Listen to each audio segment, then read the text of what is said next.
Imagine coming home after a long day, expecting peace, and instead hearing words that flip your entire life upside down.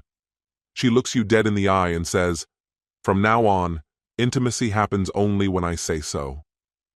No explanation, no emotion, like she's already moved on. At first you think it's just a phase, until you start noticing the signs, secret texts, nights out, new outfits she never wore for you, and then it hits you. You're not her partner anymore. You're her backup plan. But here's the twist. What if you didn't wait around? What if you left first and made her regret ever thinking she could play you? Hello, my friend. I'm so glad you stopped by my channel. If it's your first time here, don't forget to subscribe and like this video, as every like truly inspires me. Please tell me which city and country you watch this video from. Now, let's get started. After a demanding day at work, I stepped into the house expecting nothing out of the ordinary. An uneventful evening filled with dinner, a bit of television, and possibly an early night. No heavy discussions, no conflicts, just the familiar, quiet routine. But something was off the moment I entered. My wife sat rigidly on the couch, arms crossed, her eyes locked onto the television with an unsettling focus, as though bracing herself for something unpleasant. I greeted her, but the response was barely there. Assuming she was in one of her distant moods, I didn't push the matter. I went through the usual motions, changed into something comfortable, sat down for dinner, until she finally broke the silence. Her voice was steady, devoid of warmth. "I need to make something clear." I looked up, waiting. "From now on, intimacy will only happen on my terms, when I want it, not when you do." There was no anger in her tone, no sadness, just a cold, practiced delivery, as though she had rehearsed these words in her mind long before speaking them aloud. I sat frozen, stunned into silence. Had something happened? Was she upset with me? What had led to this sudden proclamation? Yet, she offered no further explanation, her gaze never straying from the television, as though this conversation was nothing more than a formality. "Where is this coming from?" I finally asked. She shrugged. "I just don't want to feel pressured anymore." That word struck me. Pressured?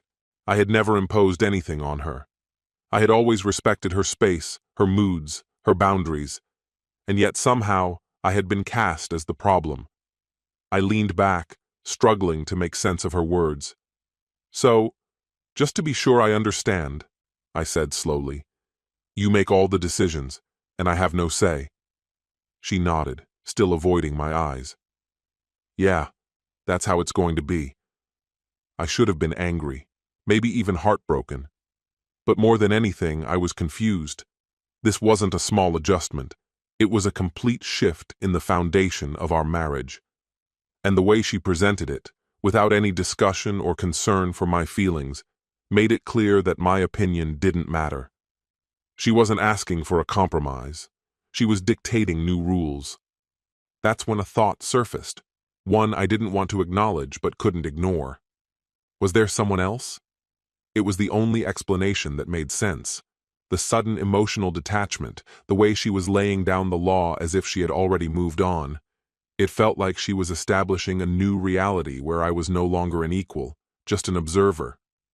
I didn't want to jump to conclusions, so I let it be. Maybe she was dealing with something personal. Maybe I was misinterpreting things. But deep down, I already knew. I had seen this before. And the biggest warning sign? She wasn't afraid of losing me. A woman who still loves her husband, even in a difficult phase, would try to reassure him, to explain, to soften the blow. But she didn't. She simply declared the new terms and expected me to accept them without resistance. That night, I barely slept. The conversation played over and over in my head as I searched for a logical explanation. Maybe I was overthinking. Maybe this was just a rough patch. But deep inside, I already understood the truth. When a woman no longer cares whether you stay or leave, she's already gone. The only real question left was whether there was another man waiting in the background or if I was just being kept around as a backup.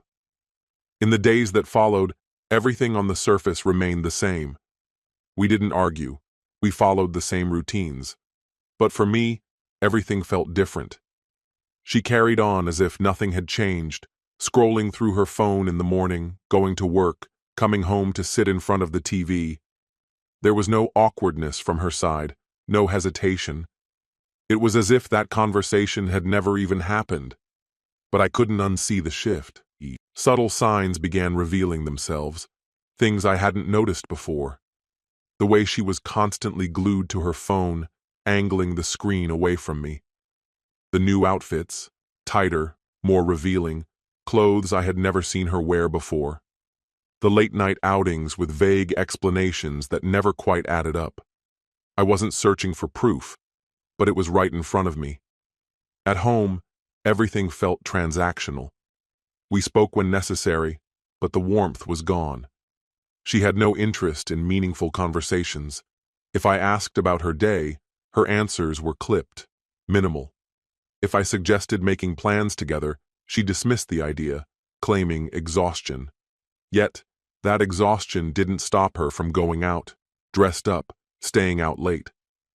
And when she returned, there was no guilt, no explanation, just the quiet expectation that I wouldn't question it. That's when I knew for certain. She hadn't just drifted away emotionally. She had already checked out mentally. I started testing small things just to see how deep this detachment ran. One evening, I casually suggested taking a trip together, something to reconnect, to reset things. Her response? A shrug. No enthusiasm, no interest. And that was all the confirmation I needed. Not a flicker of enthusiasm. No forced grin, no reluctant nod of agreement. It was as though I had proposed an obligation rather than a reprieve. Something to endure instead of something to savor. And then there was the distance. Not the physical kind, but a gap far more profound. She had drawn an invisible boundary and never strayed, adhering to a set of unspoken rules as if they were carved in stone. Any warmth that once existed between us had long since dissipated. No spontaneous embraces, no effortless laughter, no lingering touches exchanged in passing. Even the lightest contact, a hand resting on her shoulder, my fingers grazing hers, made her stiffen as if I were an unwelcome trespasser. Yet, despite the growing emotional chasm, she stayed. That was the part that didn't fit. If she had already detached, why remain? Why not sever ties and walk away? The answer wasn't love. It wasn't devotion. It was convenience. The lease was in her name, but I was the one ensuring the bills were paid, the fridge stayed full, and the little luxuries she never acknowledged always remained within reach. I was the silent force keeping everything running smoothly. She wasn't staying because she wanted to. She was staying because it required no effort, because I made her life comfortable. She had crafted the ideal scenario, a life where she could act as if she were unattached while enjoying the financial stability of a relationship. I wasn't her priority. I was her safety net, a contingency plan in case her other prospects didn't pan out. And once I saw it for what it was, I couldn't pretend otherwise. Every action, every disinterested glance, every excuse made it excruciatingly clear. She wasn't just detached. She was biding her time. Not for me, but for something, or someone, else. That realization shifted everything. I started watching, not from insecurity, but for confirmation. And it didn't take long. Her phone was never beyond reach. At night, I'd wake to see her in bed, her face bathed in the glow of the screen, fingers tapping out messages. If I leaned too close, the screen would go dark in an instant. One evening, as I sat beside her on the couch, I caught a glimpse of a conversation before she angled the phone away. It wasn't casual banter. There was an ease, an intimacy in the exchange that only comes with something more than friendship. Then came the sudden departures. Where we once coordinated our days together, she now had an endless string of engagements. Drinks with friends, work events, impromptu girls' nights that somehow always fell on weekends. And each time she left, she transformed. Not just a change in wardrobe, but an entire shift in demeanor. Perfume she never wore for me. Makeup applied with meticulous precision. Outfits carefully chosen, none of which she ever bothered with at home. She was dressing to impress, but not for me. At first, I dismissed my suspicions, told myself I was reading too much into it. Maybe she truly was just out with friends. But the truth has a way of surfacing, and one evening, it did. Another supposed girls' night, another vague excuse recycled from previous weeks. I had stopped questioning it. I already knew honesty wouldn't be part of the answer. But then she made a mistake. Her laptop, usually closed, sat open on the dining table. I wasn't searching for anything. I was simply moving it aside when the screen lit up. A message appeared. It wasn't from a friend. It wasn't about work. It was from him. No elaborate declarations, no secret rendezvous, just a simple, "Can't wait to see you tonight." That was all it took. I didn't dig further. I didn't need to. The truth had been staring me down for weeks. She wasn't waiting for me to leave. She was waiting for him to be ready. I had never been a partner. I was a placeholder. And in that moment, my decision was made. There would be no argument, no confrontation, no plea for an explanation I already possessed. What would be the point? Her choice had been made long before that message ever appeared. The only thing left was ensuring that when I left, it would be on my terms. The irony of it all was almost amusing. She had no clue that I knew. No inkling that the comfort and security she had taken for granted were about to disappear. There would be no dramatic breakup, no messy fallout, just a departure she never saw coming. The next morning, I woke before her. I made coffee, sat at the table, and started laying out my plan. Every step. How much cash to withdraw, which accounts to separate, which personal belongings to take. I would leave nothing behind that could be used as leverage. No ties, no unfinished business. She moved through her morning as if it were any other day, barely acknowledging me, her attention fixed on her phone, lost in whatever conversation held her interest. I simply observed. She truly believed she had it all under control. For the rest of that week, I moved in silence. Bit by bit, I shifted my finances into a new account. I secured a temporary spot to stay, just a brief stopover until I could establish myself somewhere more lasting. Quietly and methodically, I removed my essentials, documents, valuables, piece by piece, ensuring she wouldn't notice their absence. Each time she stepped out to meet her friends, I inched closer to my final departure.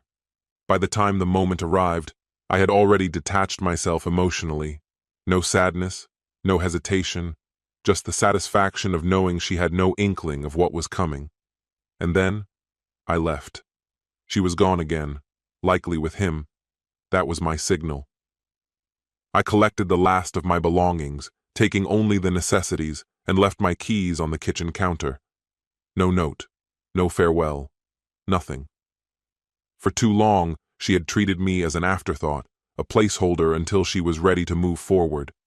So, I made the choice for her. I left first. Hours later, my phone vibrated. Once, twice, again. I ignored it. Then the messages started. At first, they were straightforward. "Where are you? Did you take your things?" But soon, the panic set in. "What's going on? We need to talk." I just smiled. There was nothing left to say. She had assumed she had unlimited time to figure things out, to keep me waiting while she secured her next move. She misjudged. The house, still under her name. The bills, her responsibility now. The stability she had enjoyed with my presence, gone. Eventually, the calls and texts stopped. When silence finally settled in, I knew she had grasped the truth. She was never the one in control. I was. And the quiet that followed was the most satisfying part. With no more messages, no desperate attempts to reel me back in, I knew she had finally accepted that I wasn't returning. That was all I needed. I adjusted to my new space quickly. It wasn't luxurious, but it was mine. No more strained silences, No more underlying tension, just peace. And for the first time in a long while, I felt free. I didn't waste time reminiscing about her. I had already grieved the relationship while still living in it. By the time I walked away, there was nothing left to mourn. I focused on rebuilding, revisiting old hobbies, reconnecting with friends, and learning to enjoy my own company without feeling like a shadow in someone else's life. But, as I had expected, she resurfaced. Not directly, of course. That wasn't her style. She made sure I noticed. The new guy. Our mutual friends brought him up in conversation, unaware that I already knew. He was younger, more ostentatious, the type who thrived on attention rather than depth. The kind she had likely daydreamed about while still with me. I felt nothing. Let her have him. Let her believe she had traded up. I had no interest in watching the show unfold, but life has a way of revealing the truth.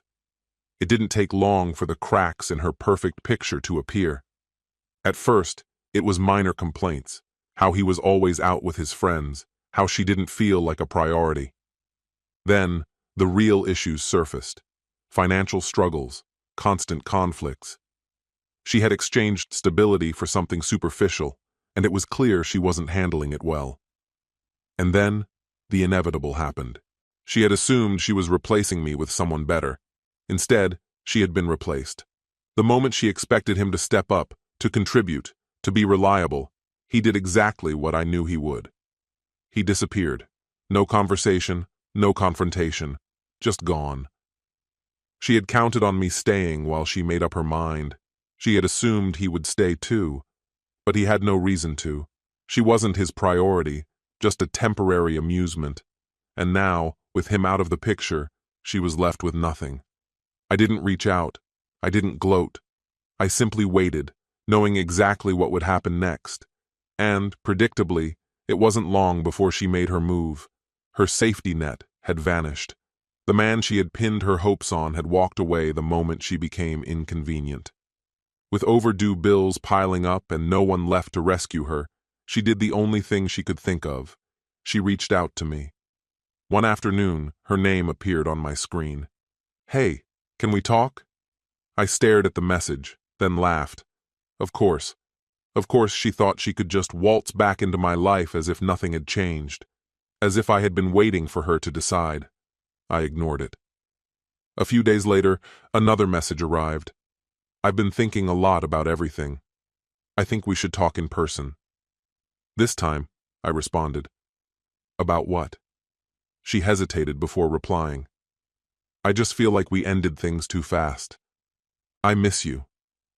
For a brief moment, I almost felt sorry for her. Near miss. Instead of answering directly, I shot back, "Do you miss me, or do you miss not paying rent?" She didn't reply right away. When she finally did, her response was weak, a flimsy attempt to act like money had nothing to do with it. "It's not about that," she insisted. I almost laughed out loud. That was rich. She liked to call them mistakes. I agreed to meet, not because I was considering anything, but because I was curious to see just how bad things had gotten for her. And the moment she sat down across from me, it was written all over her face. She looked exhausted, uneasy. The effortless confidence she used to carry had vanished. She tried starting with small talk, pretending she cared about how I'd been. I wasn't interested. "What do you want?" I cut in. She exhaled sharply. I miss you. I think we ended things too soon. Maybe we should." I couldn't hold it in. I laughed. Loud, unfiltered. People around us turned to look. She tensed. "What's so funny?" she asked.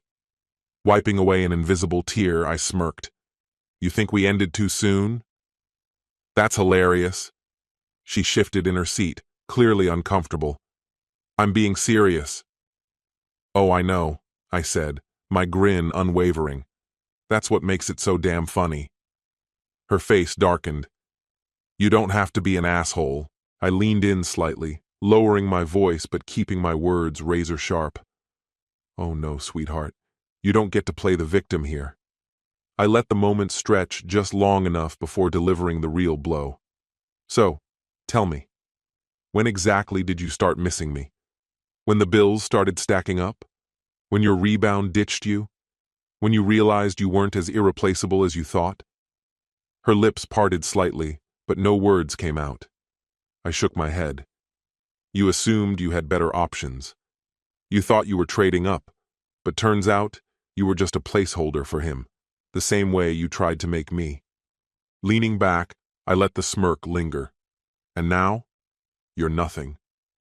She dropped her gaze to the table, blinking rapidly, as if willing herself not to cry. I felt nothing. Standing, I tossed a few bills onto the table. Hope you can make rent, I said. I hear your mom's couch is free. Then I walked away. Later I found out exactly what I had expected. She ended up back at her mother's place, working a cashier job at some grocery store, the kind she used to sneer at. Meanwhile, I moved forward, happier than ever. She thought I'd be her safety net. Turns out, she never had one to begin with. This story has come to an end. Life is a series of choices, and every action has consequences. This story illustrates how a lack of sincerity, manipulation, and selfishness can destroy relationships. Love is about mutual respect, support, and appreciation, not convenience and calculation. When one partner stops valuing the other and the relationship turns into a cold transaction, separation becomes inevitable. True strength is not in revenge, but in the ability to walk away with dignity and no regrets. It's crucial to recognize whether someone is truly by your side or merely using you as a temporary convenience. Real freedom lies in knowing your own worth. What's your opinion? Share it in the comments, my friend. And if you liked this story, check out other exciting videos on my channel. I'll say goodbye until the next video. See you. Imagine this. You leave for a quick business trip. And when you come back, your entire life has been ripped away. Your stuff dumped on the curb. A stranger sitting on your couch with your girl. But here's what she didn't know. The house, the car, the money, all in your name. She thought she won. She thought you'd crawl away quietly. But instead, you flipped the game. Want to know how to take back everything and leave a cheater with nothing? Hello, my friend. I'm so glad you stopped by my channel. If it's your first time here, don't forget to subscribe and like this video, as every like truly inspires me. Please tell me which city and country you watch this video from. Now, let's get started. After tossing my duffel into the trunk, I slid behind the wheel and pulled out my phone to check my flight details. Everything was as expected, just another routine work trip for the weekend. I'd done this countless times before. She barely acknowledged my packing, standing motionless in the doorway, arms crossed. No goodbye kiss, no reminder to text when I landed. Just a forced smile, the kind that felt more like an obligation than a genuine gesture. You sure you'll be all right while I'm gone? I asked, my gaze lingering on her face, searching for something beneath the surface. Of course, she answered too quickly, her tone too light. Have a good trip. That was it. No warmth, no extra sentiment. I hesitated, waiting, hoping for something to make the moment feel normal. But she had already turned away, stepping inside and letting the door close behind her. A dull knot tightened in my stomach, but I forced it down. Everyone had off days. Maybe she was just tired. Maybe I was overanalyzing. I shook off the unease and backed out of the driveway. The flight was smooth, uneventful. Once I checked into my hotel, I sent a quick text. Just landed. Nothing. Odd. She always replied fast. I told myself she was busy and brushed it off. That night, after wrapping up my presentation, I called her. No answer. I tried again, straight to voicemail. Another text. An hour passed before she finally responded. Sorry. Went to bed early. Long day. That was it. No follow-up. No, how was your talk? No, miss you. Something wasn't right. I scrolled through our past conversations, noticing the slow decline. the way our long exchanges had faded into brief, obligatory check-ins. It had been happening for weeks, subtly at first. Now, it was undeniable. Still, I let it go. Maybe she really was just exhausted. Maybe I was reading too much into it. Saturday afternoon, between sessions, I instinctively opened our shared location app. The tracker was off. My stomach twisted. She never turned it off. I sent a message. "Hey, everything okay? Your location's off." Silence. An hour. Then 2. I called. Voicemail. Dread gnawed at me. I opened Instagram and tapped her profile. A new story had been posted, just a casual shot of the living room, except something was off. The layout was different. The pillows she always kept on her side of the couch were gone, replaced with ones I didn't recognize. A small change, but enough to make my pulse slow, my breath catch. I knew that room. I knew how she liked things. And this wasn't right. I replied to her story. "Looks good. You rearranged the living room?" Minutes later, she responded. "Felt like a change. You know how it is." But I did know, and this wasn't like her. Still, I convinced myself it was nothing, that I was making something out of nothing. My flight home was in less than a day. I'd talk to her then. I focused on the conference, pushing aside the unease, but deep down, I already understood. Something was happening, and I wasn't ready for it. My flight landed just after 7 in the evening. The usual airport chaos, the announcements, the shuffle of people, the carousel churning out luggage, blurred into background noise. My mind was locked on one thing: getting home. As I waited for my suitcase, I sent her a text. "Just landed. On my way soon." No response. By the time my Uber pulled onto our street, the streetlights had flickered on, casting faint pools of light over the pavement. Everything looked as it always did, familiar, unchanged, except for what was waiting at the curb. My stomach dropped.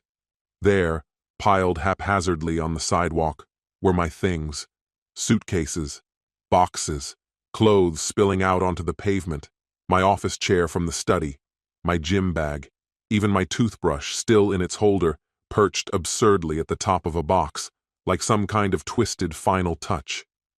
I didn't need to go inside to understand. But still, I stepped out of the car, body moving on autopilot, mind struggling to catch up. A note lay on top of one of the boxes. Just 4 words. "You've been replaced. Don't enter." I stared at it. My breathing slowed, each inhale deliberate and measured. I should have felt something: anger, devastation, betrayal. Instead, a strange calm settled over me, hollow and cold. I turned toward the house, my house, and through the front window, I saw her. She was on the couch. Our couch.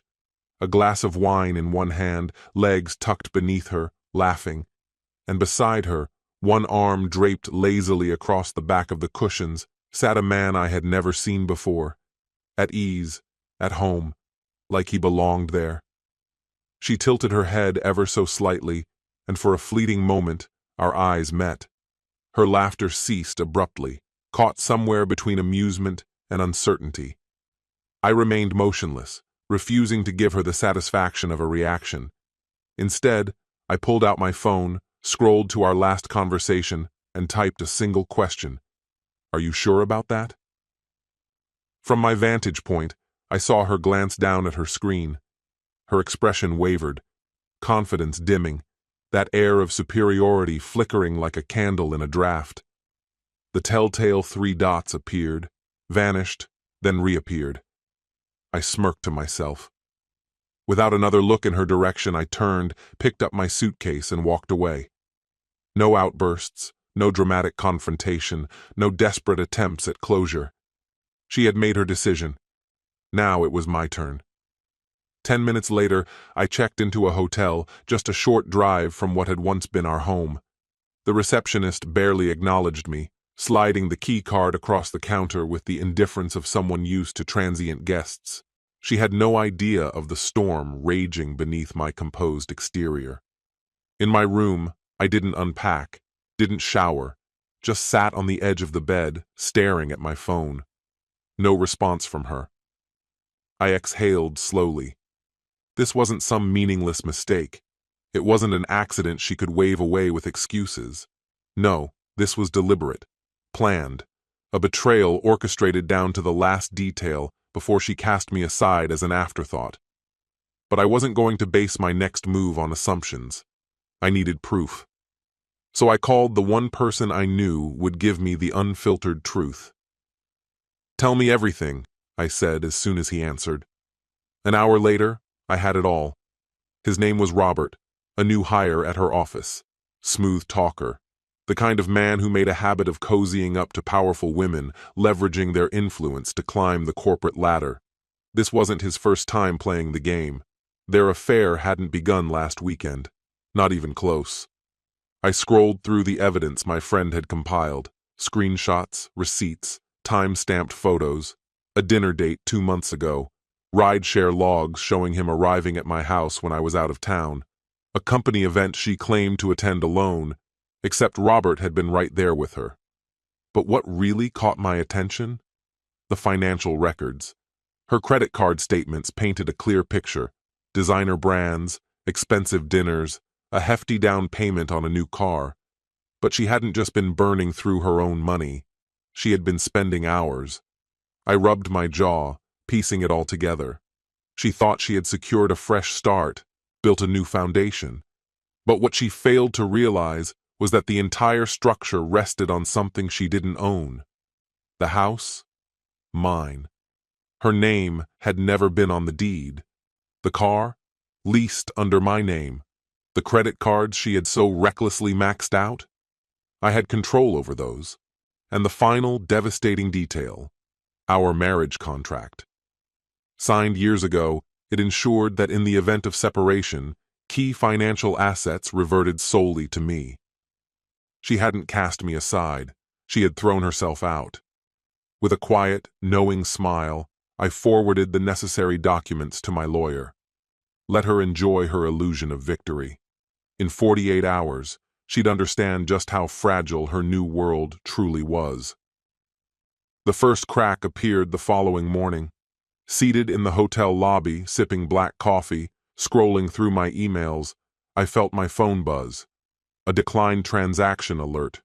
Her transaction. I knew exactly what that meant. She had just discovered that her credit card was useless. The night before, I had canceled every joint account, leaving her just enough on her personal card for necessities, groceries, fuel, nothing more. I could picture it now. She'd be at a boutique, a high-end restaurant, someplace where she expected smooth sailing. She'd swipe the card with confidence. Declined. Try again. Declined. A frown forming. She'd insist there must be an error. Another attempt. Declined. And then? The panic. I smirked, took another sip of coffee, and waited. The text came soon enough. Hey, weird thing. My card isn't working. Did the bank block it? Casual. Testing the waters. Fishing for information, I typed back. Me. Not sure. You should probably call them. Read. No response. By noon, another fracture formed. A notification from the leasing company. Her car was set for repossession. She had adored that vehicle, flaunted it as a status symbol, but she had never bothered to check whose name was actually on the paperwork. By the time she realized something was wrong, the tow truck would already be en route. And, just as expected, another message buzzed through. Her. Where the hell is my car? Not our car. Not even my car. Her car. I shook my head and leaned back in my chair. Me. You mean the car on my lease? Should be back at the dealership soon. 3 dots appeared. Stopped. Disappeared. Then a phone call. I let it ring. Another call. Declined. A final text. Her. We need to talk. I didn't reply. And just like that, the perfect little world she had tried to build on deception and stolen security began to crumble, piece by piece.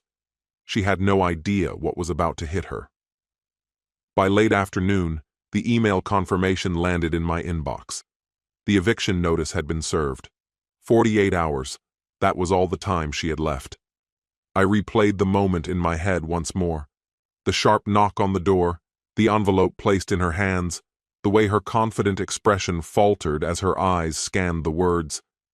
She had convinced herself that she had won, that she had managed to push me out of my own home. But the truth had always been on my side. She never had any claim to it. The first message came in faster than I had expected. Her. What the hell is this? A few seconds later, my phone buzzed with an incoming call. I let it go to voicemail. Another text followed, this time missing the bravado of the first. Her. I don't understand. Can we talk? I smirked as I typed my response. Me. Something wrong? I thought you had moved on. Then, I set my phone down and waited. Let her sit with it. Let her feel it sinking in. The world she had so carefully constructed was crumbling, and by the time the sun set tomorrow, there would be nothing left. When I woke the next morning, 9 missed calls stared back at me from my screen. She had finally realized the gravity of her mistake. I ignored them. I let the silence gnaw at her as I enjoyed my morning coffee. By noon, curiosity won over, and I checked the security feed. There she was, pacing outside, phone glued to her ear, running her fingers through her hair in frustration before storming back inside. She wasn't ready to admit defeat just yet, but she was close.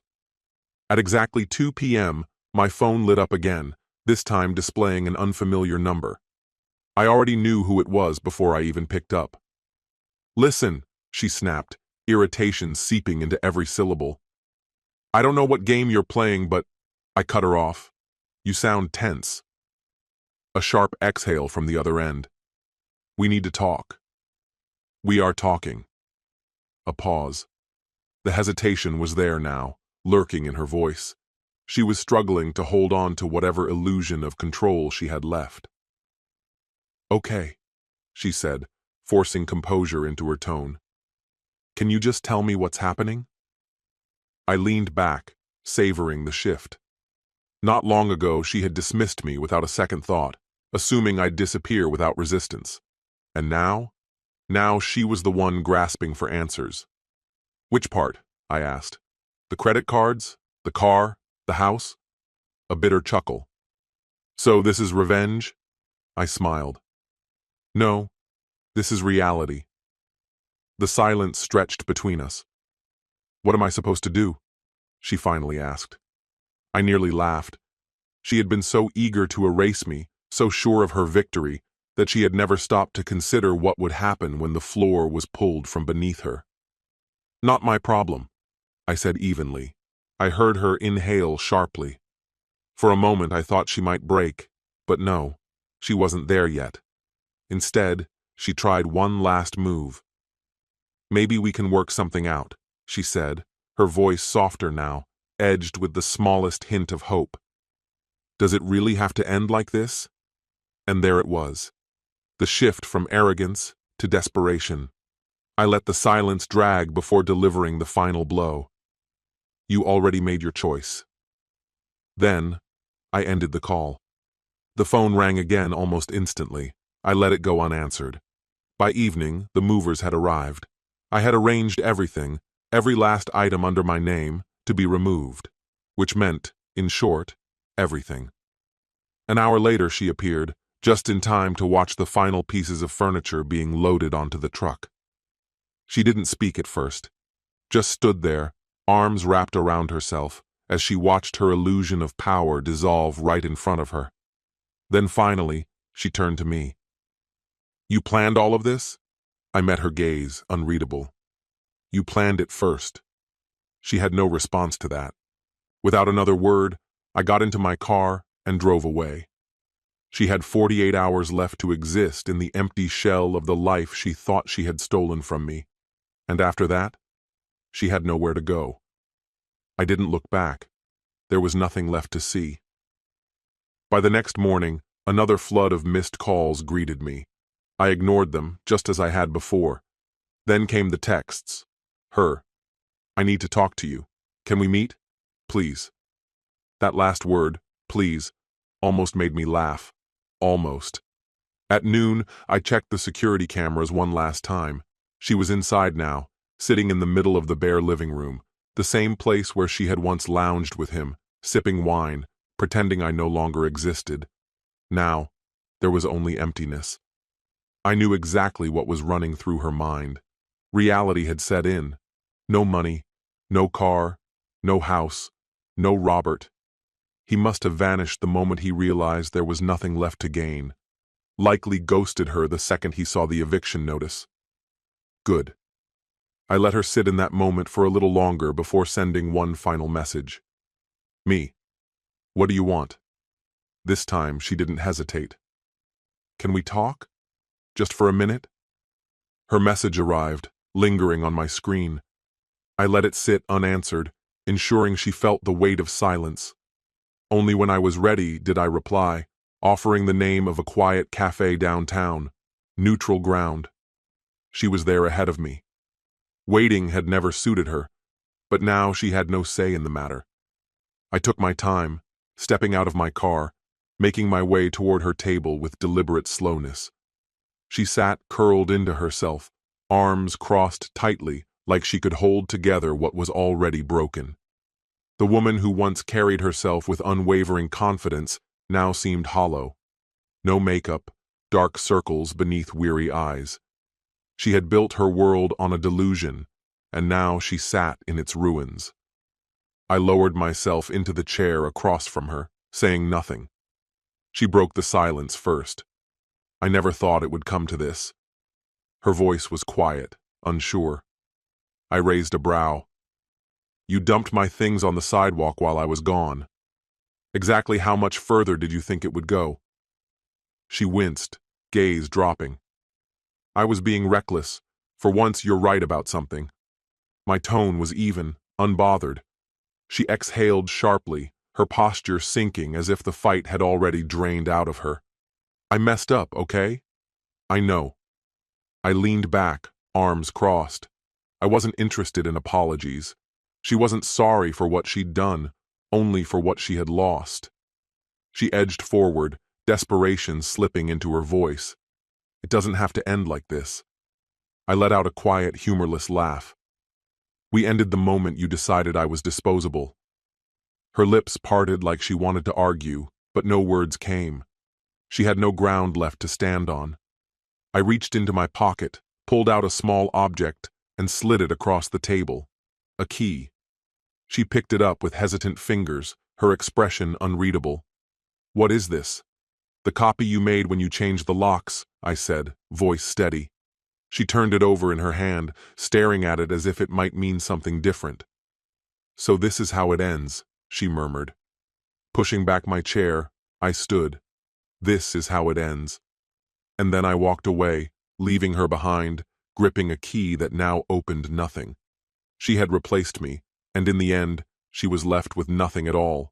This story has come to an end. You know, the real lesson here isn't about revenge. It's about knowing your worth. When someone betrays you, it's tempting to hurt them back. But true strength is walking away with your dignity intact. No one has the right to destroy what you've built or treat you like you're nothing. Value yourself enough to let go of those who don't. Remember, when someone betrays you, they lose something far greater. You. And you gain the freedom to start over, wiser and stronger. So protect your peace. Never settle for less than respect. What's your opinion? Share it in the comments, my friend. And if you like this story, check out other exciting videos on my channel. I'll say goodbye until the next video. See you, E. You spend your whole life trying for her, working, bringing money home, fulfilling her every whim. And then one day, you accidentally come home early and hear her laughing with her friends, calling you her personal ATM and a doormat on call. Everything you believed in shatters in a second. But instead of losing control, you decide to play by her rules, so that later you can take everything from her. The house, the money, the friends, even her pride. This isn't just revenge. It's a masterfully planned game of destruction. Hello, my friend. I'm so glad you stopped by my channel. If it's your first time here, don't forget to subscribe and like this video, as every like truly inspires me. Please tell me which city and country you watched this video from. Now, let's get started. That afternoon, I managed to clock out earlier than usual. No pressing deadlines, no urgent calls, just a quiet decision to head straight home. I thought it might be a nice change, a chance to surprise my wife, share a meal, maybe even enjoy an evening together for once. The moment I stepped inside, laughter rang through the house, boisterous, unfiltered, echoing from the living room. I paused just beyond view, curiosity keeping me still. Then, amidst the mirth, I heard her voice. "Ladies, let me introduce you to my very own personal ATM." More laughter erupted, unchecked and mocking. My breath hitched, my grip tightening around my keys. He caters to my every need, never questions a dime I spend, and wouldn't dare complain even if I bled him dry. Honestly, I could tell him to scrub the floors on his hands and knees, and he'd probably ask if I wanted anything else when he was done. The laughter swelled again, a cruel chorus of amusement. I remained frozen, torn between stepping in and staying put. But I needed to hear more. "Think I'm exaggerating?" she continued, a teasing edge in her tone. "Just last week, I casually mentioned how relaxing a weekend at that 5-star spa retreat would be. Didn't even ask outright, just floated the idea over dinner. And what do you know? By morning, the reservation was made. He's so easy to manipulate, I don't even have to try." She spoke with a casual arrogance, delighting in her own cunning. Her friends chimed in, one of them sighing, "You're so lucky. I wish my husband was that easy to control." "Luck?" My wife scoffed. "It's not luck. It's about knowing how to pull the strings, make them feel guilty, play sweet when necessary, maybe shed a few tears now and then. Works like a charm." Glasses clinked together, likely in a toast to her expertise in deception. I leaned against the wall, staring at the floor as the weight of her words settled in.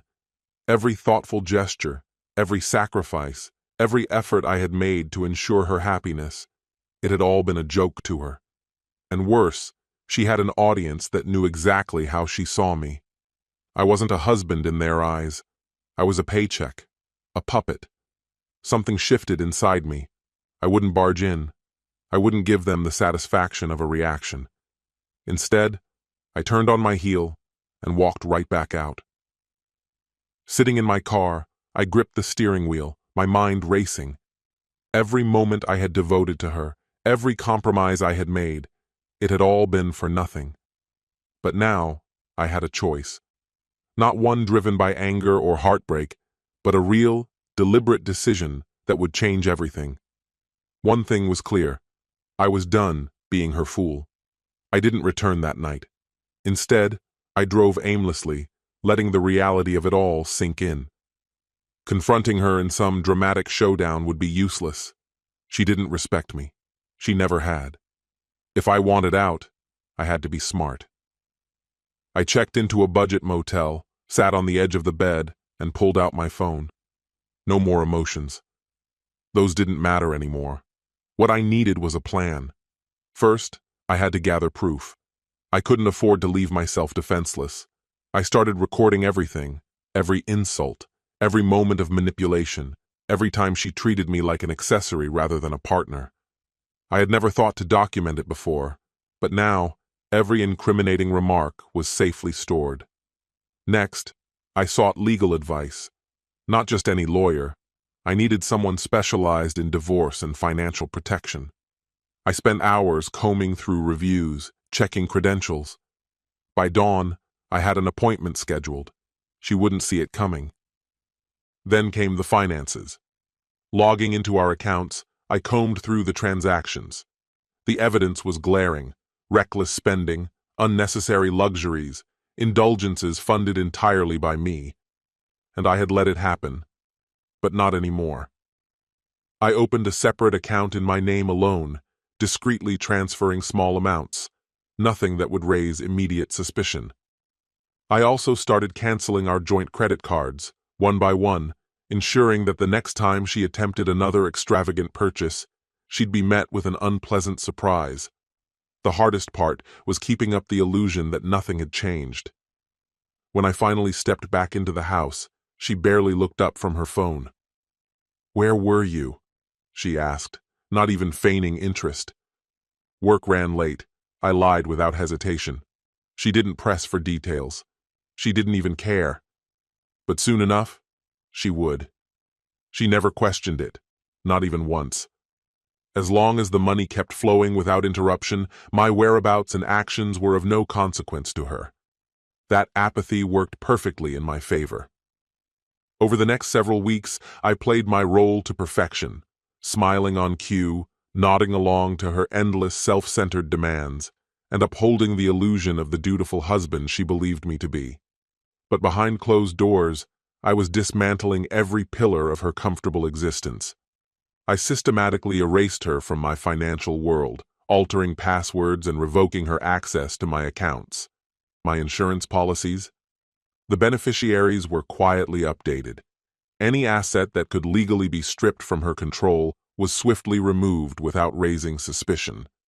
Meanwhile, I began scouting for a new place, something small, something entirely mine. My lawyer was methodical. Together, we drafted divorce papers designed to ensure she walked away with precisely what she had entered the marriage with: nothing. The moment I signed them, an immense weight lifted, one I hadn't even realized I had been carrying. Now, all that remained was selecting the perfect moment to unveil my final move. And I already knew exactly when it would be. That opportunity came sooner than expected. Barely a week after finalizing my plan, she hosted yet another evening with her friends. The same group, the same setting, the same insincere smiles.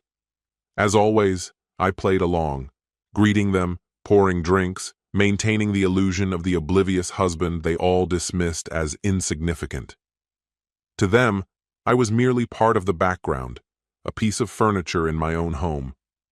That suited me just fine. Tonight, they were in for a surprise. Midway through dinner, she followed her predictable routine. "We should plan another girls' trip," she mused, swirling the wine in her glass. "Something extravagant this time." One of her friends gasped in delight. "Oh my God, yes! Italy? Or Greece?" another suggested excitedly. Her lips curled into a smirk. "Why not both? After all, I have my personal sponsor right here." She made a lazy gesture in my direction, not even bothering to look at me. That was my cue. Without a word, I reached into my pocket, pulled out an envelope, and placed it in front of her. She frowned. "What's this?" "Open it," I said, leaning back in my chair with deliberate ease. With a flick of her manicured nail, she broke the seal and unfolded the papers inside. At first, confusion flickered across her face as she skimmed the first page. Then her eyes darted to the second, then the third. The mood in the room shifted. A heavy silence descended. Her friends exchanged uncertain glances, waiting for her reaction. When it came, it was sharp and raw. "What the hell is this?" "Divorce papers." My voice was calm as I took a measured sip from my glass. She blinked as though I had spoken in an unfamiliar language. "You're joking."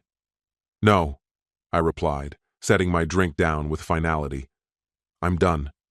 You don't need a sponsor anymore. You're on your own." A ripple of discomfort passed through the group. Some of her friends shifted awkwardly, while others discreetly covered their mouths, stifling reactions. The laughter that had filled the air moments before was gone. She flipped through the documents with trembling fingers, her eyes darting over the details that confirmed the inevitable. She had been cut off completely. Locked accounts, untouchable assets, not a single cent left for her to claim. The color drained from her face. You can't do this," she stammered, her voice rising. "You can't just—" "I already have," I interrupted, my tone unwavering. Silence. She turned to her friends for support, but something had shifted. No one was leaping to her defense. In fact, a few seemed to be relishing the spectacle. A smirk here, a slow sip of wine there. Her so-called allies were enjoying the drama. Her gaze snapped back to me, realization dawning. "You knew," she whispered. "You knew all along, and I planned," I corrected her. "Just like you did every time you used me. Just like you bragged about it to them." I gestured around the table. I listened. I learned. Her mouth opened, then closed. Words failed her.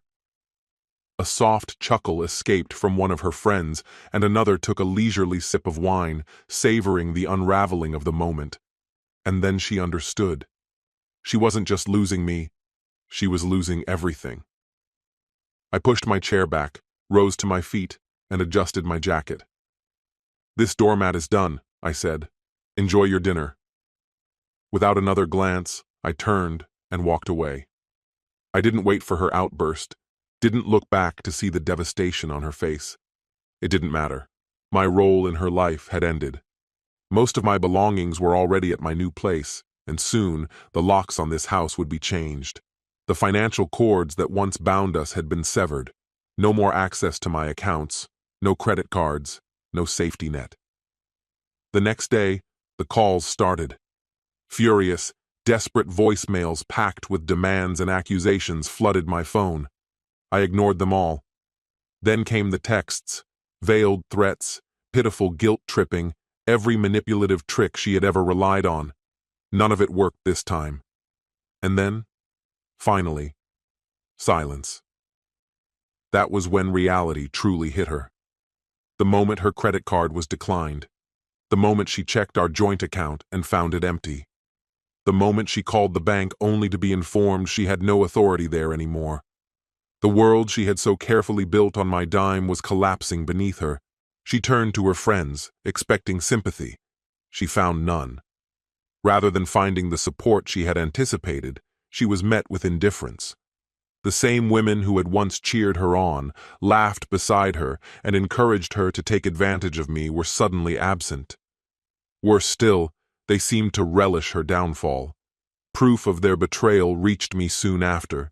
Screenshots of their private conversations, handed to me by someone who clearly wanted me to see what was being said. She really thought she could keep living off him indefinitely.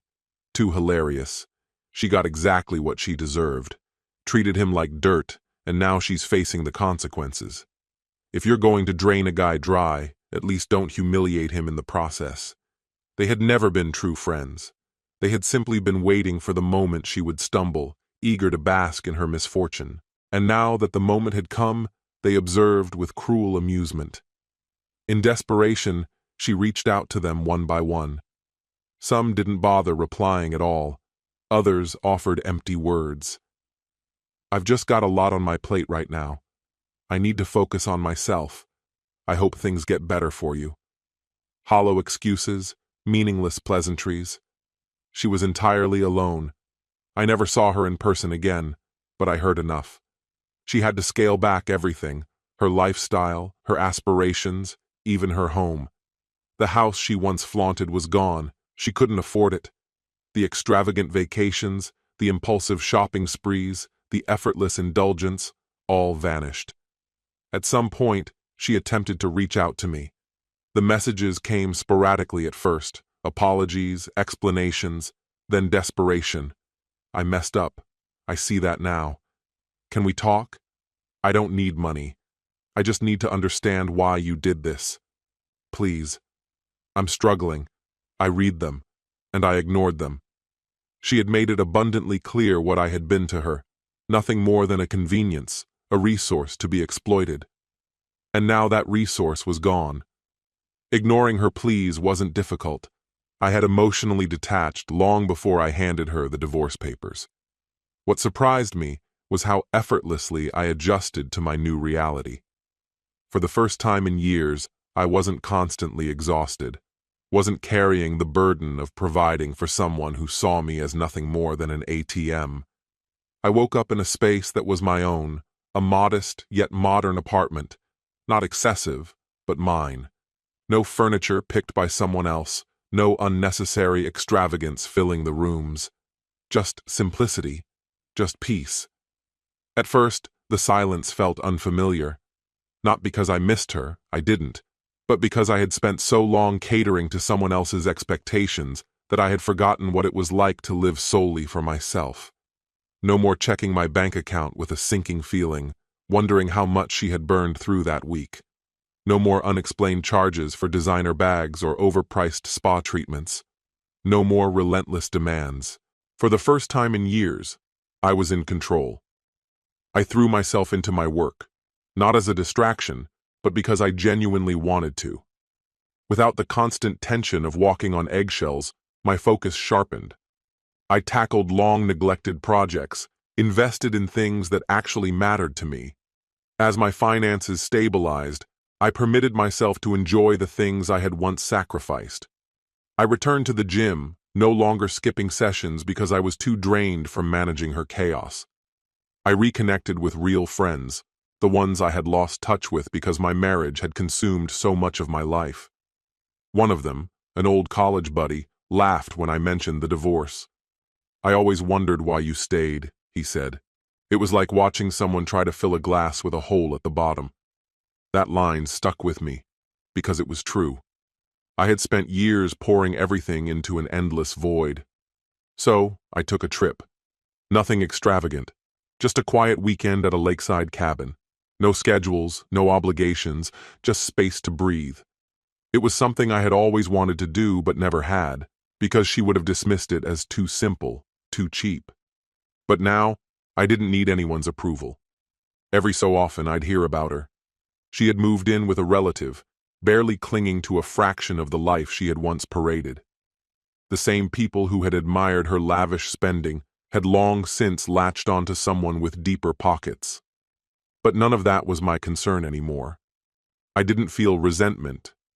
I didn't feel anger. I just felt free. Life carried on. And so did I. Weeks turned into months, and she became little more than a distant memory. I had built a life entirely my own, surrounded by people who genuinely cared, devoting my time to things that truly fulfilled me. No longer wasting money and energy indulging someone else's insatiable appetite for more. But life has a way of bringing things full circle. One evening, I was sitting in a cafe near my office, catching up on emails while waiting for my coffee. Just another ordinary day, until I heard it. Her voice. I didn't look up right away, but I felt it before I saw her. That familiar tension, that carefully measured sweetness in her tone, as if she had rehearsed every word before speaking. When I finally lifted my eyes, there she was, lingering by the counter, hesitant, unsure of whether to approach. She looked different. The designer bags, the expensive jewelry, the meticulously styled hair. Gone. She wasn't in rags, but she wasn't the woman she once pretended to be. No artificial glow of wealth, no smug confidence, just someone who had been humbled by reality. And then, she walked toward me. She welcomed me with a subdued smile, the kind reserved for a familiar face you haven't seen in years. I acknowledged her with a slight tilt of my head, but said nothing. If she assumed this conversation would be easy, she was in for a rude awakening. "I've thought about reaching out so many times," she started, shifting uneasily in her seat. "But I wasn't sure if you'd even want to hear from me."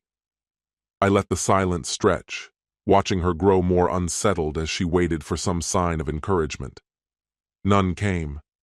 She released a slow breath, as though summoning the nerve to continue. "I just want to say, I was wrong.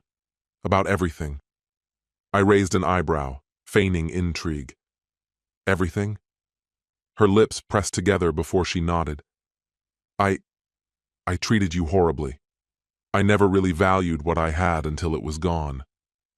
A short breath escaped me, not quite laughter, more of an instinctive reaction.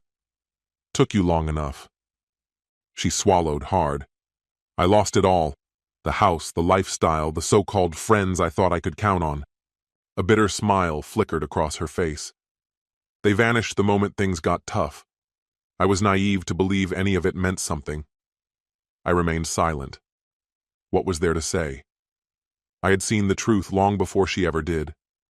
She hesitated, then inhaled deeply, bracing herself. "I miss you," she admitted. "I miss what we had." I let her words hang in the air before responding. There was never a we. There was you, and then there was me, the guy paying for everything while you laughed at my expense. She flinched, clearly unprepared for my directness. Maybe she had convinced herself that time had dulled the edges, that I'd be willing to rewrite history and pretend it hadn't been as awful as it was. But I wasn't that person anymore. She reached forward hesitantly, an unspoken plea in the gesture, but I withdrew before she could make contact. "I just thought, maybe we could talk, maybe find a way to start fresh." I shook my head. "There's nothing left to begin." Her eyes shimmered, tears threatening to fall, but I felt nothing. Whether her emotions were real or just another act, I couldn't say, and I didn't care. She had spent years making me feel like an afterthought, an accessory in her carefully curated life, convinced I would always be there to clean up the mess, to play the role she had assigned me. She had been mistaken. I picked up my coffee, rose to my feet, and spared her one final glance. "Take care," I said. Then, just like before, I turned and walked away. This story has come to an end. If someone only values you for what you give, that's not love, that's exploitation. True relationships are built on respect and care, not manipulation and greed. Sometimes, the bravest thing you can do is walk away and choose yourself. Never let anyone treat you as less than you are. You deserve to be valued, not used. If this story inspired you, leave a like and share your thoughts in the comments. Stay strong and remember your worth. What's your opinion? Share it in the comments, my friend. And if you like this story, check out other exciting videos on my channel. I'll say goodbye until the next video. See you.